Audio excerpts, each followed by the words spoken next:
So the game is notifying me that I can actually activate my emeralds booster, but I'm not going to do that right now. And I actually, now that I have enough dust, I really should start buying up some emeralds. And I'll do that once I finish upgrading this hero.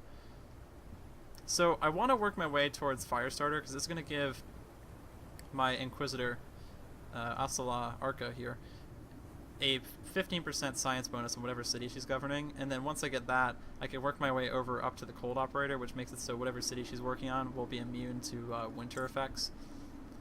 So we're going to get that, which is going to give her armies, I believe, an extra 10% attack. Was that what it was? Oh no, it just gives her an extra 15 attack, which is pretty good. That's going to make it so she'll be able to hit a lot more easily. So my empire should now actually be... Okay, so they're at 80%. If I get actually their happiness up to fervent, then we should get the bonuses. But we're going to focus on getting emeralds right now and not things that will improve my army's my nation's happiness. So there's actually 26 emeralds right now in stock. So let's buy... Oh, that's expensive. Maybe I should buy gold.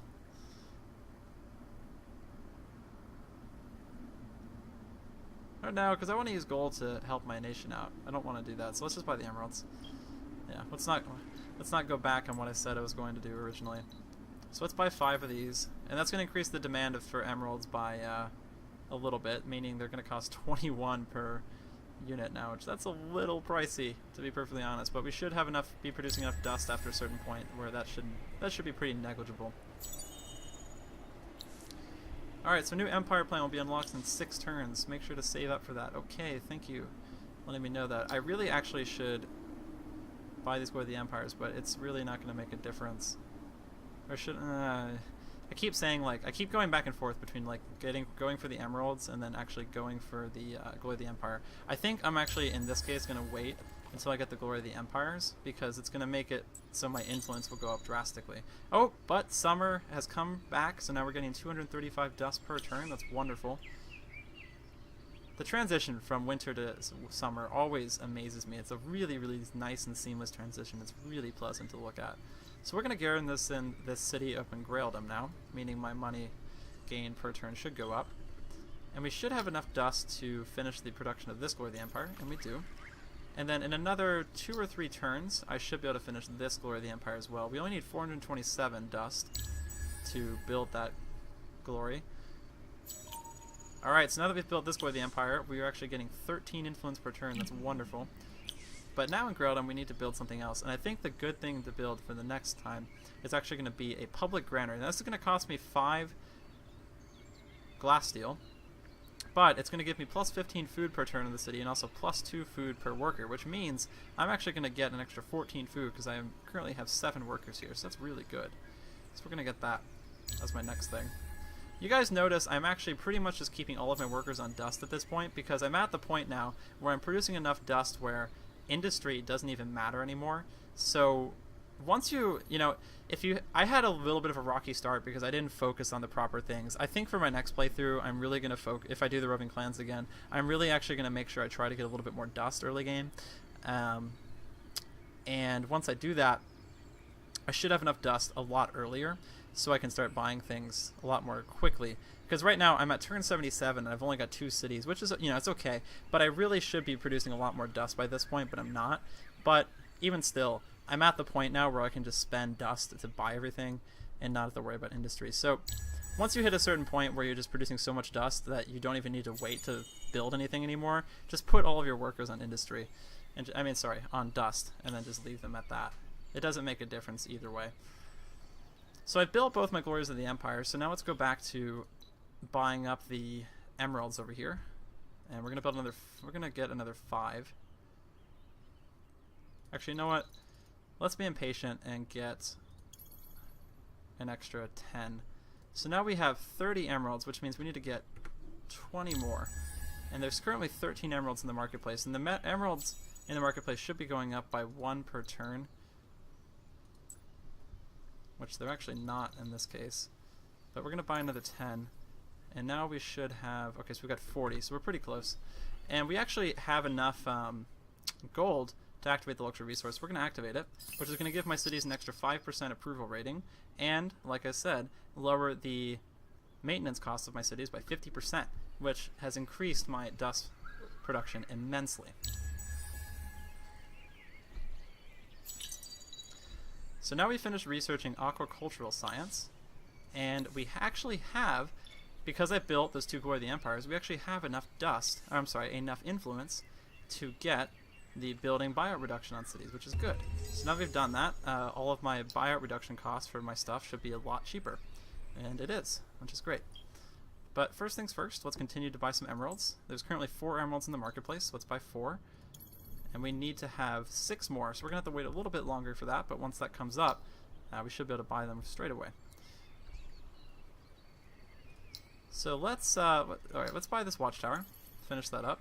And then in Adakin for next turn, I think I'm going to get...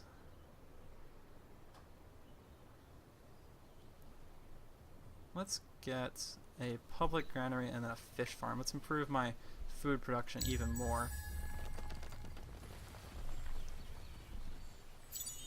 And over here, my watchtower has been built. You can see it right here, and it's given me some vision of this corner of the territory, which is good. So that means I'll be able to see any approaching units from this section. And now we actually have 327 dust. Do we have any more emeralds in here? We do not. Okay, so we're going to have to wait for those emeralds to come back. And it looks like my heroes actually leveled up again. So my next 2 options, really, if I want to keep going down the faction trader, is that I can get fast trader, which will give me +1 dust per trade route, and then a +50% dust increase on city trade routes, or I can get game theory, which will reduce the cost that it takes to produce units. But like I said, I'm at the point now where industry doesn't make a difference to me, so we're going to get fast trader, which is actually going to be really nice because it's going to improve my dust production significantly on trade routes.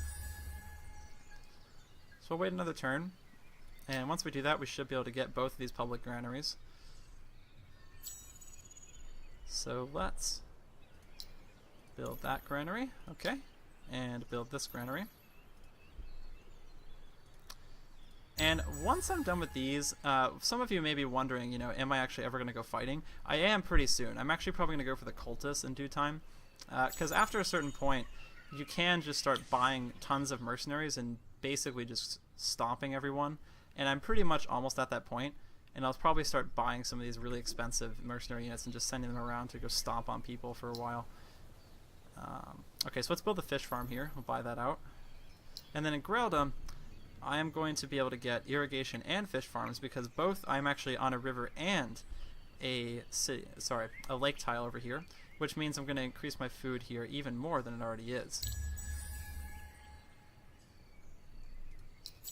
And then Adakin has finished his fish farm. And wow, this city is really happy. It's actually fervent. That's good. Alright, so the next thing to build here, I think, would probably be another burrow. I guess we can expand here. Now that I can actually see what resource tiles are going to be good and which are going to be bad. So if I build one right here, I'll lose 1 food, but then I'll gain 5 dust. If I build one here, I will gain some extra science, influence, and dust from here. So this would probably be the best because we'll gain some extra food, a lot of dust, and then some extra science. Yeah, let's build it here. That's going to be a good place. Alright, let's buy out this irrigation network over here. And now that we've built that, my food production has gone up on rivers pretty quickly.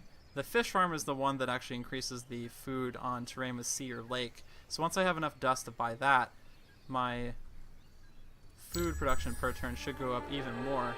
Oh, and there's the awesome music again, signaling that I have hit Tier 3, the Age of Enlightenment. Wonderful. Now, the Age of Enlightenment is a very different era, and I'm going to wait because this music is very loud. Okay, I should really adjust that, and I'll do that in a minute. The Age of Enlightenment, Era 3, is very different from Era 2 and Era 1.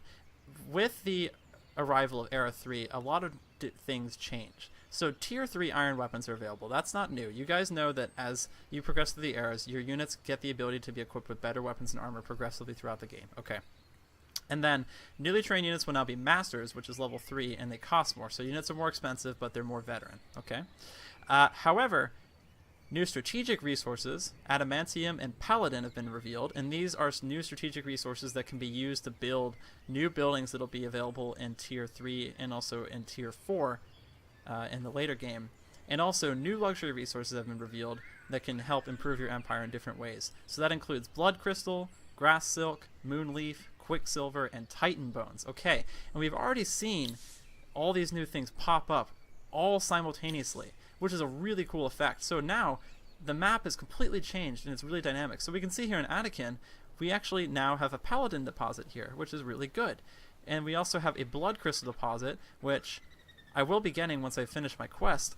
But if I start working on this, this means I'll have a consistent availability of blood crystals that'll increase the attack of my units by 25% for 10 turns. That's really good. That's actually amazing that I have blood crystals in one of my regions. That's really good. And we also have another, oh my god. Oh, that's amazing. Okay, so we actually have 2 blood crystals, which means once I research the ability to build extractors on these things, which is available in Era 3, I'll be able to get 2 blood crystals per turn. Which means if I have 3 cities, it'll cost me 15, or no, is it 15 or 20? It'll cost me 15 or 20 blood crystals to activate the booster. But basically, about every 5 or 10 turns, so basically right when a resource's booster effects have ended, I can just reactivate it because I'll be producing 2 blood crystals every single turn once I start extracting these. That's really good. We actually got a lot of cool bonuses from that. So those are the changes of Era 3, and now that that's happened, the game has changed dynamically, and things should start moving a lot more quickly now. Which I think they already have. With the improvement of my economy and the increase in my current dust per turn production, you guys should be seeing a pretty nice boost in my economy already. So let's see if we've got any more emeralds. And we do. We've got 3 extra emeralds. Okay, so I need to get 3 more once I build this. Alright, so 3 more emeralds and then we'll have my quest done for the, or my most recent main quest, my most recent faction quest. We'll have that done. Okay, so now that we've built a fish farm over in Graildom, these tiles are now producing +3 food. This is really good. This tile is giving me 9 food per turn. This city is going to grow into a monster city so quickly. And I think I'm actually just going to build another expansion region to further increase my city's production. Now, unfortunately, I can't really get as many bonuses as I would like anymore, but I can still get a decent amount. I think I'm actually going to get this one, because this is going to give me some extra dust and some extra science and food. It's not going to be as good as I'd like it to be, but, you know, it's alright. Or should I do that? I could do that. Yeah, let's do that. So the reason I'm building all of these burrows in a circle is when a region, or when a city region becomes surrounded by improvements, but when it comes surrounded by 4 improvements, that region will actually upgrade to level 2. So the reason I'm trying to build all these burrows in a circle like this is because once I put a 4th burrow down right here, this city will actually go level up to level 2, which will increase its resource gain significantly. And this actually can be done not only with the city center, but also with the other burrows over here. So I may be going for that later, depending on how late this game goes. So we're currently producing 581, or we have 581 dust. Let's see if we have any emeralds. We do not. So that means I can spend dust on other good stuff. So let's get a burrow built up in here and finished up. So I'll end my turn once that's done. And now by building that burrow, we've now gained access to some even more dust over here, which means I'm now getting 294 dust. I'm so close to getting 300. So close. Just not there just yet. But we'll get there soon. I actually can build another burrow if I really wanted to, and I think I may do that. Because there's really nothing else for me to build. I could keep building watchtowers, but there's not really many things that I need vision on right now. So I think I'll build a burrow right here, because this is going to give me an extra 5 dust. And a bunch of extra science. It is going to reduce my food production by 1, but that's pretty negligible. So we'll build that up. Okay, we have 1 emerald. Let's buy that. We need 2 more emeralds, and then we can finish that up. What is this? The Asim is proposing a peace treaty.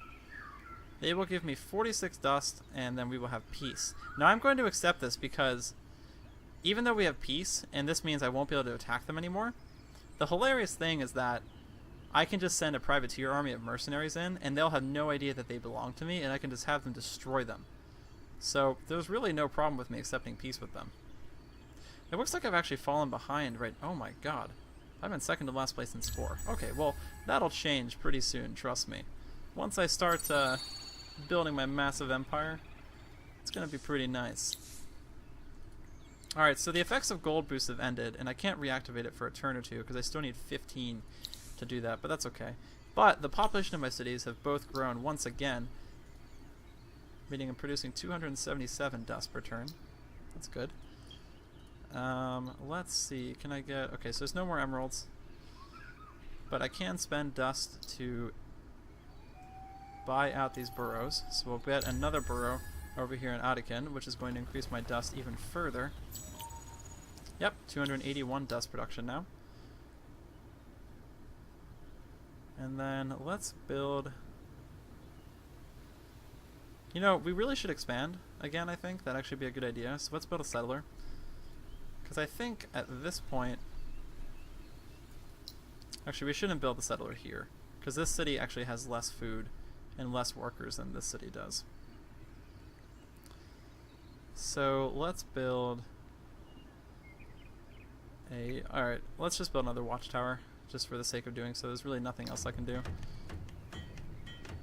And then over in Graildom is where I'll build another settler, because I think the next place I'd like to settle... Let's actually look around and see if there's any good resources I can get. So there is some adamantium over here, so this might be a nice place to settle. But there's really not many good resources, and there's not a lot of good water access, so this would actually not be a very good place. Or at least this wouldn't be a very good place for me. So a good place that I'm really actually considering is right here, because there's a dirt field with a ruby cactus field on it, which will give me an extra 6 dust per turn.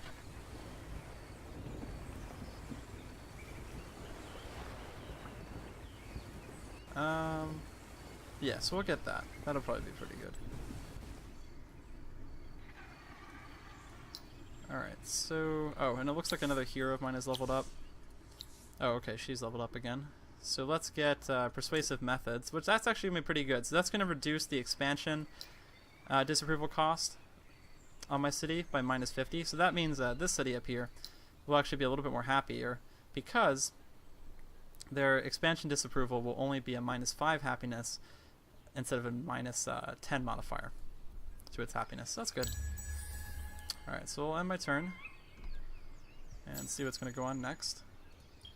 Are there any more emeralds? Okay, there's 1 emerald. Oh my gosh, I need 1 more emerald, and then I can actually finish my latest quest. Now, I do have enough luxury resources and gold to actually activate my modifier again, so we'll do that. And now I've actually breached the threshold and started producing 308 dust per turn. That's wonderful. Very, very pleased about that. Then over here, if I wait 1 more turn, I can actually build this burrow in Graildom and increase the city center's level to 1 or to 2. And I'll actually show you that, because when you upgrade a city center's level, the city center actually grows and changes on the map. It's a really cool effect. And I'll show you guys that just because it's pretty awesome. And then over here, I'm actually going to build an alchemy workshop, because that's going to give me an extra 15 science from the city and also an extra 20% science per turn, because I need to try to keep my science up as much as possible. Oh, and we actually aren't researching anything. Alright, so let's move into Tier 3. Now, Tier 3 is kind of interesting. The reason why I actually waited a little bit and researched Alchemy Workshop is because in Tier 3, you do have some resources that'll give... Or actually, they have some good resources that'll increase your science per turn. But... Oh wait, no, what was I saying?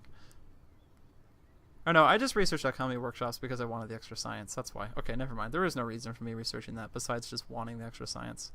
But we do actually have a number of nice dust improvement cities, or dust improvements on cities. So the next thing I'm actually going to get is I'm going to get a dust refinery and a dust depository, because this is going to... So the dust refinery is a building that'll increase a city's dust production by 20, and then a 30% dust production on top of that, as well as +4 dust per population on a city, which is amazing.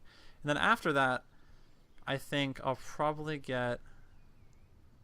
You know, it really depends, but I think highway outposts would be pretty good because that makes it so I can have an extra trade route on each of my cities, and it'll increase my trade routes output of dust by 50%.